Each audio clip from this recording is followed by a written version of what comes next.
నమస్కారం. ఈటీవీ 2 తీర్థయాత్ర కార్యక్రమానికి స్వాగతం.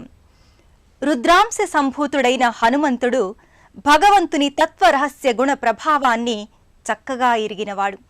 విద్యా నిపుణుడై ఇచ్ఛానురూపధారణ సమర్థుడై శ్రీరామ భగవానుని నామ గుణ స్వరూప లీలానురక్తుడు హనుమంతుడు.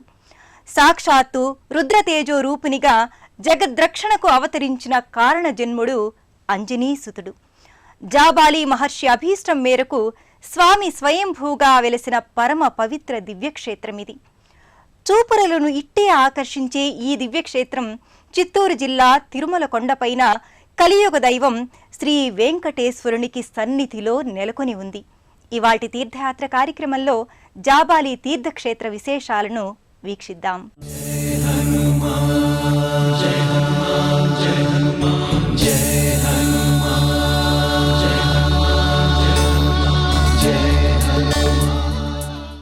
ఏకో దేవ సర్వదా శ్రీ హనుమ నేకో మంత్ర శ్రీ హనుమత్ ప్రకాశ అని పరాశర సంహిత హనుమంతుని విశిష్టతను విశదపరుస్తుంది. అంతటి విశిష్ట దైవమైన హనుమంతుడు తిరుమల కొండపైన పాప వినాశనం వెళ్లే దారిలో ఉన్న ఒక సుందర చారిత్రాత్మక హనుమద్ దివ్య తీర్థరాజంలో కొలువుదీరాడు. స్కాంద పురాణంలోని వెంకటాచల మహాత్మ్యంలో ఈ క్షేత్ర ప్రాశస్త్యాన్ని సవివరంగా తెలియజేసింది. అనేక ఔషధీ గుణాలతో నిరంతరాయంగా ప్రవహించే ఈ జాబాలి తీర్థక్షేత్ర విశేషాలను తెలుసుకుందాం. సనాతన ధర్మంలోని ఉపాస్య దేవతలందరిలోనూ సాకార బ్రహ్మచర్య రూపాన్ని గురించి ఆరాధించాలంటే హనుమంతుడే అగ్రాసనాన్ని అలంకరింపబడే సర్వకార్య సిద్ధిప్రదాయకుడు. శత్రు నిగ్రహం, కామ విజయం, కార్యసిద్ధి కలిగించే సర్వస్వసాధనా సంపన్నుడు రుద్రమూర్తి శ్రీ ఆంజనేయుడు. చిత్తూరు జిల్లా తిరుమల కొండపైన పాప వినాశనం వెళ్లేదారిలో ప్రసిద్ధ హనుమ క్షేత్రంగా జాబాలి తీర్థం ప్రసిద్ధి చెందింది.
పక్షుల కిలకిలా రావాలతో ఏపుగా పెరిగిన వృక్ష సంపదతో దట్టమైన అటవీ ప్రాంతంగా ఉన్న ఈ జాబాలి తీర్థం తిరుమల నుంచి 5 కిలోమీటర్ల దూరంలో అలరాడుతోంది.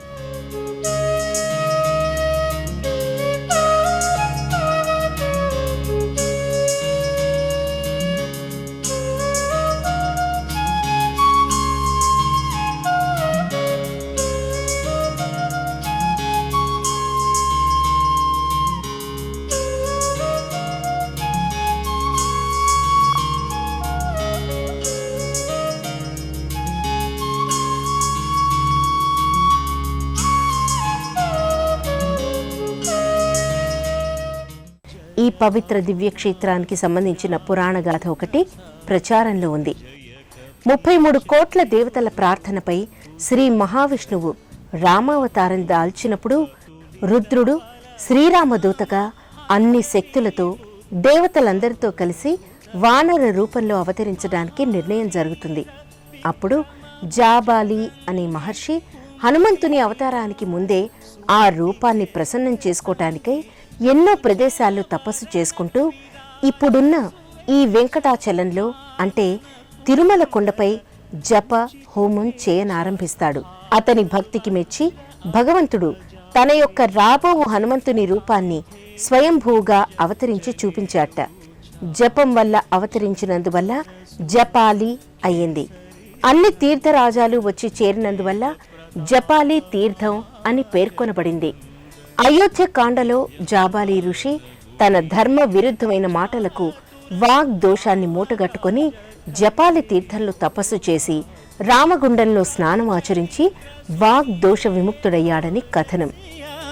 रामलखन सीता मन बसिया सूक्ष्म रूप धरि सियहि दिखावा विकट रूप धरि लंक जलावा भीम रूप धरि असुर संहारे रामचंद्र के काज सवारे जय हनुमान जय हनुमान जय हनुमान जय लाय सजीवन लखन जियाय श्री रघुवीर हर शिवर लाय रघुपति किन्ही बहुत बड़ाई कहा भरत सम तुम प्रिय भाई सहस वदन तुमरो यश गावै अस कहि श्रीपति कंठ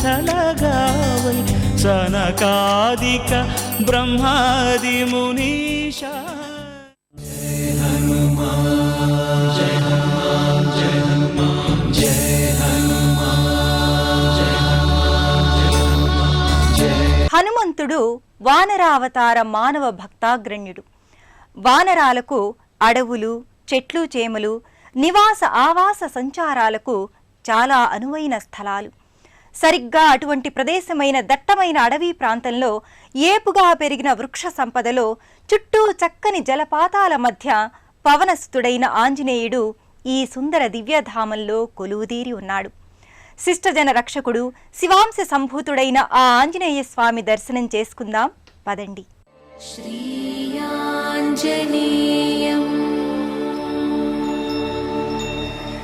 ప్రసన్నాంజనేయం శ్రీయాంజనేయం.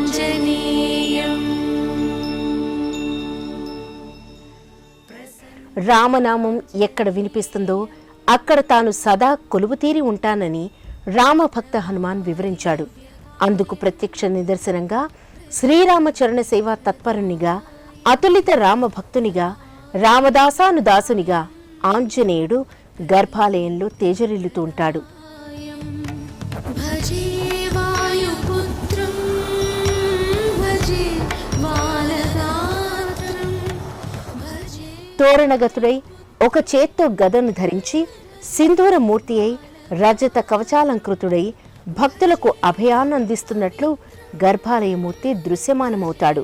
సూర్యమిత్రం భజేహం పవిత్రం భజే సూర్యమిత్రం భజే రుద్రరూపం. స్వామివారి శిరస్సు పైభాగాన శ్రీ సీతారామలక్ష్మణుల ఉత్సవమూర్తులు నెలకొని ఉంటాయి.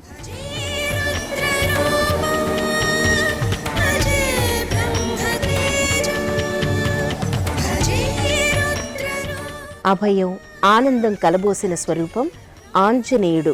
అలాంటి ఆదర్శమూర్తి హనుమ మహా తేజో విరాజితంగా, దివ్యానంద సంధాయకంగా, ప్రసన్నమూర్తిగా ఇక్కడ ప్రకటితమవుతున్నాడు.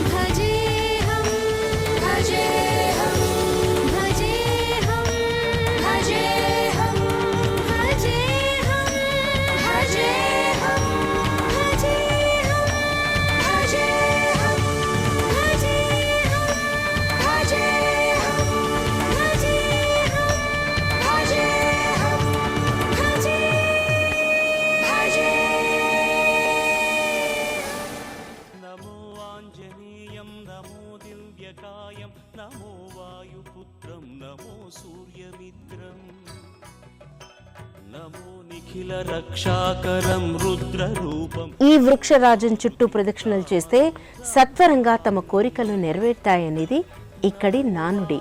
వానరేశం నమో దివ్యభాసం నమో వజ్రదేహం నమో బ్రహ్మతేజం నమో శత్రు సంహారకం వజ్రకాయం నమో మారుతిం. తెలిమంచు తెరలు బాలభానుని బంగారు కిరణాల సోయగాలతో పరిసరాలన్నీ రమణీయ బంధురంగా గోచరమవుతాయి. ఆలయ ప్రాంగణంలో ఉన్న పరమ పవిత్రమైన రావి చెట్టు మొదల్లో ఉన్న వృక్షమూల గణపతిని దర్శించుకొని తమ ఇష్ట కామ్యార్థ సిద్ధికై వేడుకుంటారు భక్తులు. రామదూతం నమామి నమో వానరేశం నమో దివ్యభాసం నమో వజ్రదేహం నమో బ్రహ్మతేజం నమో శత్రు సంహారకం వజ్రకాయం నమో మారుతిం రామదూతం నమామి. श्रीयाञ्जनेयं नमस्ते प्रसन्नाञ्जनेयं नमस्ते. ఎందరో మహాత్ములు, సాధువులు, యోగులు సిద్ధి పొందిన పరమ పవిత్ర దివ్య తీర్థ ప్రదేశమిది. పంచమహాపాతకాలు, భూత ప్రేత పిశాచాది బాధలున్నవారు ఈ తీర్థరాజంలో స్నానం చేస్తే తప్పకుండా తొలగిపోతాయనేది ఇక్కడి మహాత్మ్యంగా చెబుతారు.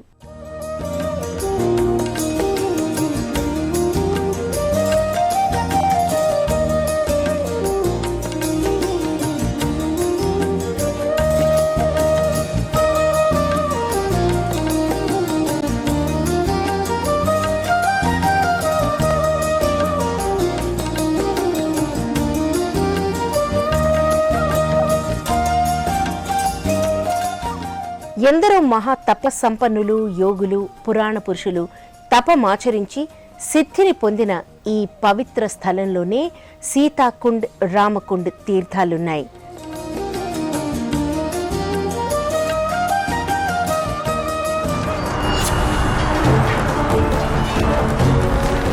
శ్రీరామచంద్రుడు రావణుని సంహరించి అయోధ్యకు వెడుతూ సతీ సమేతంగా ఈ తీర్థంలోనే స్నానమాచరించారని ఇక్కడి స్థల పురాణం చెబుతోంది.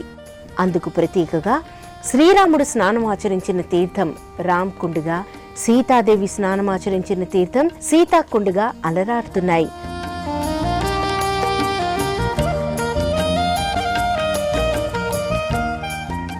భక్తులు ఈ ప్రదేశాలకు వెళ్లి ఆ తీర్థాల్లోని నీటిని గ్రోలి నమస్కరించుకుంటారు.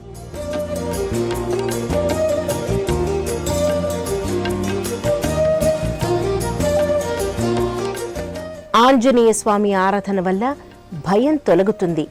7 మంగళవారాలు ఈ గుండాలలో స్నానం చేసి తడి బట్టలతో ఆంజనేయ స్వామి చుట్టూ ప్రదక్షిణలు చేస్తే సర్వ శారీరక రుగ్మతలు తొలగిపోతాయి.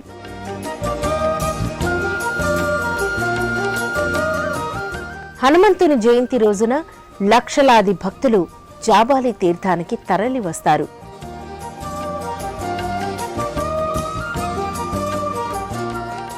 తిరుమల కొండ ప్రపంచ ప్రసిద్ధి చెందిన తీర్థస్థలి.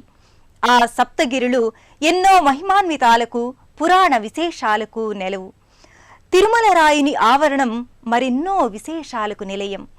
ఈ 7 కొండలు మరెన్నో పవిత్ర ఆలయాలకు, మందిరాలకు చోటిచ్చింది. ఈ జాబాలి తీర్థానికి సమీప దూరంలో శ్రీ వేణుగోపాలస్వామి ఆలయం ఉంది.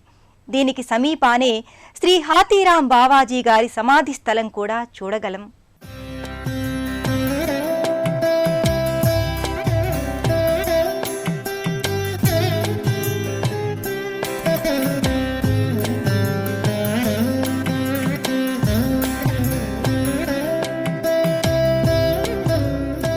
శ్రీ హాతీరాం బావాజీ జీవ సమాధి అయిన స్థలం ఇదే కావడం, ఈ స్థలంలోనే శ్రీ వెంకటేశ్వర స్వామి ప్రతినిత్యం హాతీరాం బావాజీతో పాచికలాడటం ఒక విశేషం.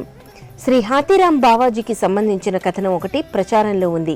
ఉత్తర భారతదేశం నుంచి శ్రీ స్వామి హాతీరాం బావాజీ బైరాగి 600 ఏళ్ల క్రితం తిరుమలకు వచ్చి తిరుమలేశుణ్ణి భక్తి శ్రద్ధలతో పూజించేవాడు. బావాజీ భక్తికి మెచ్చి ప్రతినిత్యం శ్రీ వెంకటేశ్వర స్వామి బావాజీతో పాచికలాడేవాడు. ఈ ప్రాంతాన్ని పాలించిన నవాబు ఇది కట్టుకథ అని తేల్చాలని బావాజీని ఒక గదిలో బంధించి ఆ గదిలో నిండా చెరుకు గడలు వేసి ఒక్క రాత్రిలో మొత్తం తినాలని శాసిస్తాడు. బావాజీ శ్రీ వెంకటేశ్వర స్వామిని ప్రార్థించగా స్వామివారు ఏనుగు రూపంలో సాక్షాత్కరించి ఒక్క చెరుకుగడ కూడా మిగల్చకుండా తినేస్తాడు. ఈ విషయం తెలిసిన నవాబు తన తప్పును తెలుసుకుని బావాజీని తిరుమల ఆలయ ప్రధానాధికారిగా నియమిస్తాడు. బావాజీ రామాలయాన్ని నిర్మించడం వల్ల హాథీరామ్ అనే పేరు బావాజీకి స్థిరపడిపోయాయి.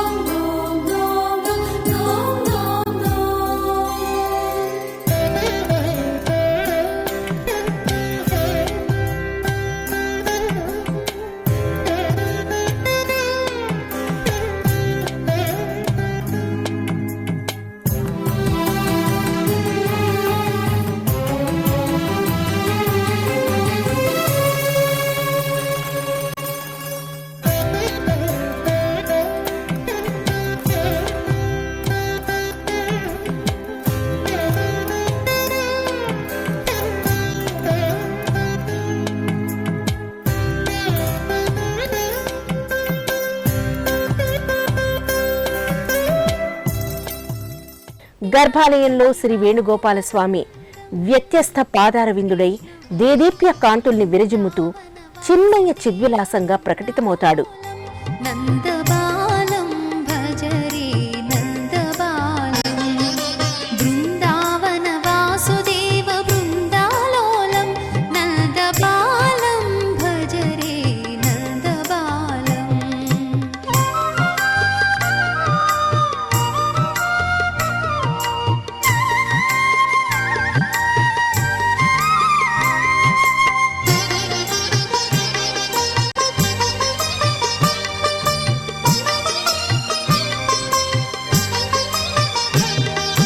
జలజ సంభవాది వినుత చరణారవిందం కృష్ణం కృష్ణం జలజ సంభవాది వినుత చరణారవిందం లలితమోహన రాధావదన నళిన మిళిందం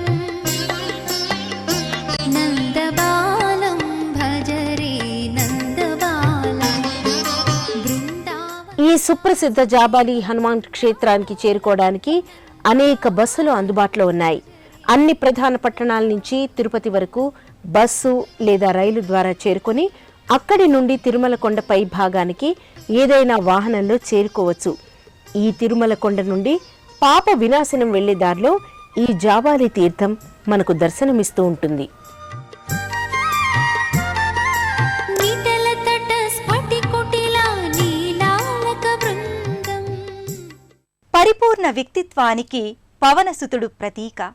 ఆంజనేయ ఆరాధన వల్ల ధైర్యం, దృష్టి, సుమతి, సామర్థ్యం అనే సుగుణాలు అలవడుతాయి.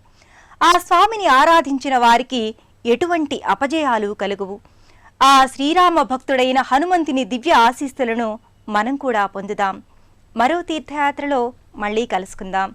అంతవరకు సెలవు మరి. నమస్కారం.